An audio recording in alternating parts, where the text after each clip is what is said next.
हे हाय पब्लिक, खूप दिवसानंतर मीने ब्लॉग काढायचा मी ट्राय केला. आता बघा तुम्ही पुढे आम्ही चाललो होतो मुंबईला. खूप दिवसानंतर म्हटलं जाऊया. घरातलं एका भावाचं लग्न होतं म्हणून आम्ही सगळे गेलो होतो.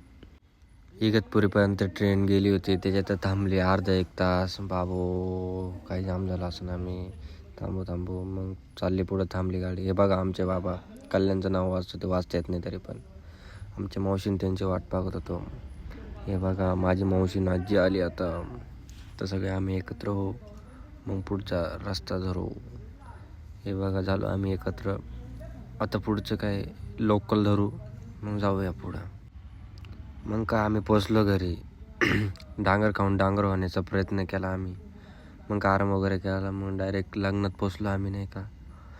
लग्न काही लागतच नव्हतं लवकर, 1-1.5 तासानंतर मग लागलं लग्न. मग त्याच्यानंतर काय आम्ही दडी वगैरे मारली, लगेच पहिल्या गाडीने सुटलो आम्ही नाशिकला. खूप दिवसानंतर ब्लॉग काढला आहे आणि असेच ब्लॉग बघण्यासाठी मला सबस्क्राईब करा. जास्तीत जास्त व्हिडिओ शेअर करा. थँक्यू.